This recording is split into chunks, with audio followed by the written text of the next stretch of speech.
You can have insurance in the United States, have a surgery that is fully covered, and still have to pay $9,800 out of your own pocket. How is that even possible? 56% of Americans have less than $5,000 saved up, which is one of the reasons why 100 million Americans are burdened with medical debt, totaling about $220 billion.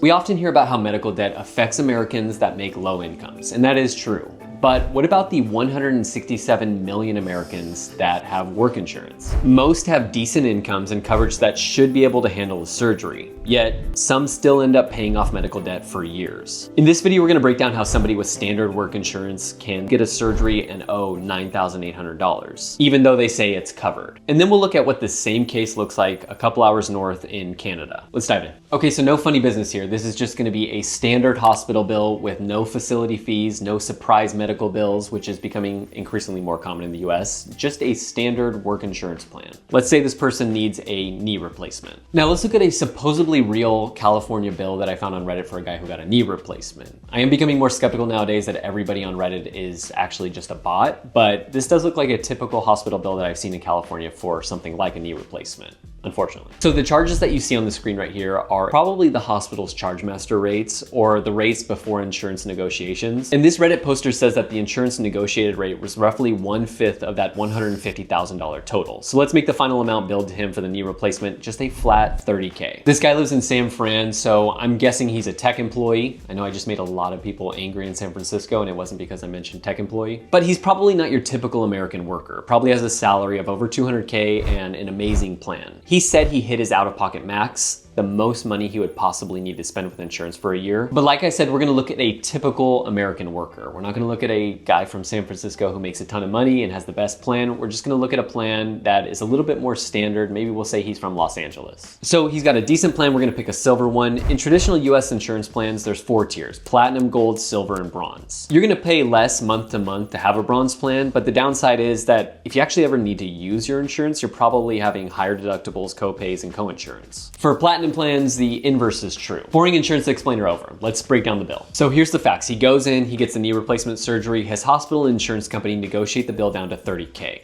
But insurance doesn't pay immediately because he has to satisfy his deductible first. So he pays the first $5,200 out of pocket, leaving a remaining balance of $24,800. Now insurance is gonna start to split the bill with him, but only partially. His 30% co-insurance means he owes 30% of that remaining $24,800 bill, which comes out to $7,440. Added to his deductible, he technically owes $12,640. But there's a ceiling to this plan.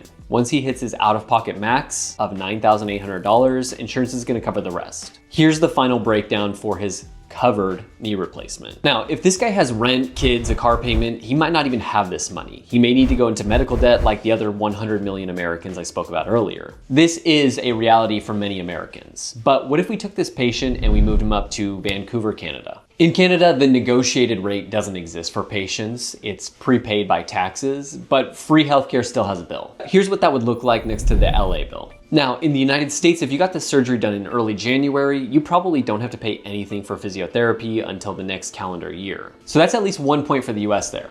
But if you get this surgery in December, your out-of-pocket max usually resets on January 1st, so then it would just start over. But back to Canada. Most workers in Canada have workplace benefits. If we apply 80% coverage for physio and hardware, which would be a very good plan, his final out-of-pocket for a brand new knee is $370. A not so good workplace benefit plan would probably mean he pays anywhere from $500 to $600 after everything. So why doesn't everybody just move to Vancouver, Canada for healthcare?